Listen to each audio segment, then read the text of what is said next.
أشهد أن عليا ولي الله أشهد أن عليا حجة الله।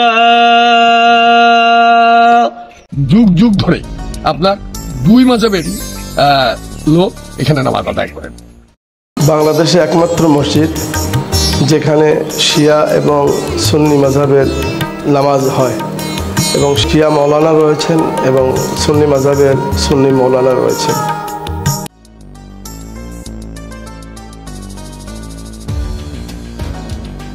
এই মসজিদের বয়স শতাধিক বছরের ঊর্ধ্বে। এই মসজিদ নবাবাড়ির মোতাল্লিদের নবাব ব্যবস্থাপনায় পরিচালিত হয়। এখানে দুইজন মসজিদের ইমাম রয়েছে, একজন শিয়া মাযহাবের এবং একজন সুন্নি মাযহাবের, এবং দুই মাযহাবের এখানে নামাজ একই সাথে হয়। অর্থাৎ একই সাথে হয় বলতে জুম্মায় শিয়া সম্প্রদায়ের নামাজ একটু 5-7 মিনিট আগে হয়, শেষ হওয়ার পরে আপনার নির্ধারিত সময়ে কিন্তু আপনার হানাফি মাযহাবের নামাজটা সম্পন্ন হয়।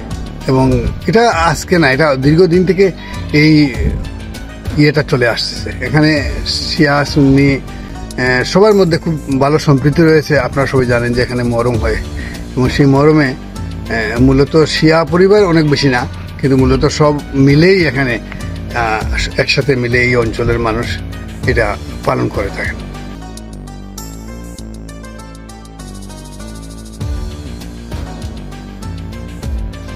তো এই মসজিদটি আপনার 1800 আমার সবটা মনে নেই, একটা ভূমিকম্প হয়েছিল, বিরাট ভূমিকম্পে সিলেট অঞ্চলের বিরাট একটা অংশ ধ্বংসস্তূপে পরিণত হয়ে গেছে, যার ফলে ইতিহাস হলো যে আমাদের যে পুরনো যে অট্টালিকাগুলো ছিল পুরান আমলের, সেগুলা পুরা মাটির সাথে মিশে যায়, ধ্বংসস্তূপ, মসজিদও ক্ষতিগ্রস্ত হয়।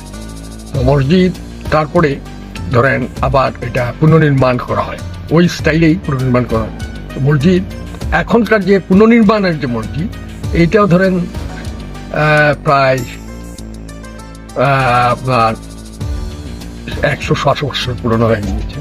আমরা যারা আমাদের পরিবার বা অন্য আরো কিছু লোক আছেন গ্রামে যারা শিয়া সম্প্রদায় বা শিয়া মাযহাব বা জাফরি মাযহাবের, ওনারাও এখানে নামাজ হতো, হয়তো পৃথকভাবে হতো, নিজ নিজ ইমামের ফিরকা অনুযায়ী হতো, এবং এই ট্রেডিশন কিন্তু আজ পর্যন্ত চালু আছে।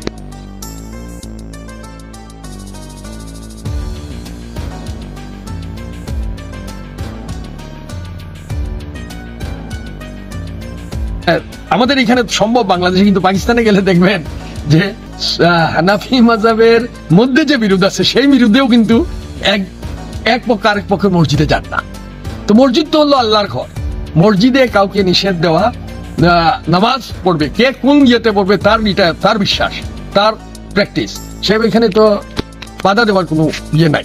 এটা কোনো গুত্র হতে পারে না, শিয়ার মসজিদ সুন্নির মসজিদ, এটা হচ্ছে আল্লাহর ঘর, আল্লাহর এই মসজিদের মালিক কে আল্লাহ, এবং প্রত্যেক যারাই হযরত মুহাম্মদ সাল্লাল্লাহু আলাইহি সাল্লামকে শেষ নবী মানে তারাই মুসলমান, এবং তার মধ্যে পথের বিভিন্ন পার্থক্য থাকতে পারে, কিন্তু মসজিদ তো সবার জন্য।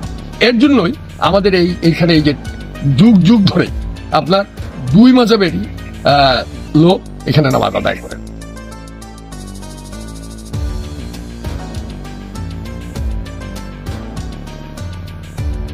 এই যে মসজিদটা দেখতাম আইছি আমরা, এটা শুনতাম পারছি আমি যে শিয়া এবং সুন্নি উভয় সম্প্রদায় আমরা নামাজ আদায় করেন এই মসজিদে, তো তাই জানতাম পারি, লাগে আইছি আমি দেখার, তো আল্লাহ তৌফিক দিতে নামাজও পড়ব।